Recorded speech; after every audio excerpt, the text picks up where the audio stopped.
পপির কষ্টের টাকা 14 গোষ্ঠী খেয়ে শেষ করেছে পলি। ঢাকায় সিনেমার চিত্রনায়িকা সারিকা পারভীন পপির বিরুদ্ধে জমি দখলের অভিযোগ তুলেছেন তার মা মরিয়ম বেগম ও বোন ফিরোজা পারভীন। এ বিষয়ে সোমবার খুলনায় সোনাডাঙ্গা মডেল থানায় তারা একটি জিডি দায়ের করেছেন।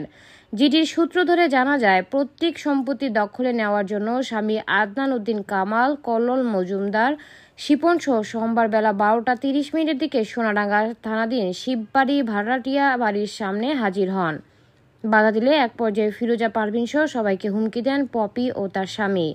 বিষয়টি নিয়ে পপির মা মরিয়ম বেগম বলেন, আমার মেয়ে আগে ভালোই ছিল, কিন্তু বিয়ের পর 5-6 বছর ধরে স্বামীর প্ররোচনায় আমাদের নানাভাবে হুমকি ধমকি দিচ্ছে, তার বাবার জমি দখলের চেষ্টা করছে। ইতিমধ্যে পপির বাবা জীবিত থাকা অবস্থায় সে নিজের নামে 5 কাঠা জমি লিখে নিয়েছেন। ওই সময় নায়ক আলমগীর সাহেব বিষয়টি সুরাহা করে দেন। এখন পপি বাকি 6 কাঠা জমি দখল নেওয়ার চেষ্টা করছে, আমাদের নানাভাবে হয়রানির মধ্যে রেখেছে।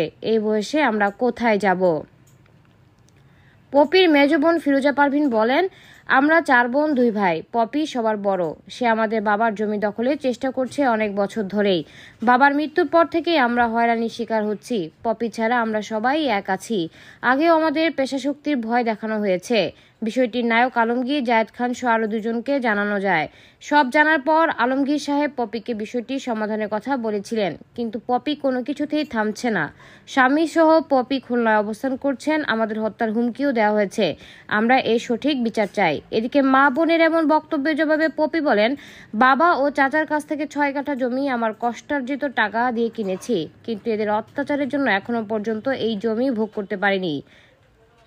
পুরো পরিবার পপির উপার্জনে সারা জীবন চলেছে। এ তথ্য উল্লেখ করে এই নায়িকা বলেন, এদের শরীরের চামড়া, জামা কাপড় সব আমার পরিশ্রমের টাকায় কেনা। আমার পরিবারে কেউ কখনো উপার্জন করে খায়নি। 95 সালে আমার বাবা কিন্তু এদেরকে উপার্জন করে চালায়নি, আমার টাকায় চলেছে। পপির সুরেই সুর মিলেছে তার দীর্ঘদিনের সহশিল্পী চিত্রনায়িকা রিয়ানা রহমান পলি। বুধবার দুপুরে এক ফেসবুক স্ট্যাটাসে তিনি লিখেন, একজন পপি অনেক কষ্ট করে টাকা উপার্জন করেছে, সেই টাকা 14 গোষ্ঠী মিলে কাজ না করে খেয়ে শেষ করবে, আর তারা হিসাব চাইলে পপি খারাপ। সত্যি আমরা অসহায়। এই বিষয়ে একটি সংবাদ মাধ্যমকে পলি বলেন, পপি প্রতিষ্ঠিত হওয়ার সময় থেকে তার পরিবারের কারো রোজগারের পথ ছিল না। নিজের টাকায় পরিবারের জন্য তিনি সব কিছু করেছেন, এমনকি বিয়েও করেছেন দেরিতে। নিজের টাকায় তিনি অনেক জায়গা জমি কিনেছেন। এই সময় এসে পপির বিরুদ্ধে যে জমি দখলের অভিযোগ উঠেছে তা একেবারেই অযৌক্তিক। জানা গেছে, পারিবারিক বিরোধের কেন্দ্রবিন্দুতে রয়েছে খুলনার শিববাড়ি এলাকায় পপির বাবার 11 কাঠা জমি। অভিযোগ অনুযায়ী এর মধ্যে 5 কাঠা জমি আগে থেকে নিজের নামে লিখে নিয়েছেন পপি। এখন বাকি 6 কাঠার মালিকানা পেতে মা, ভাই, বোনের চাপ দিচ্ছেন বলে অভিযোগ উঠেছে। সানিয়া আজমা, রেডিও শহর।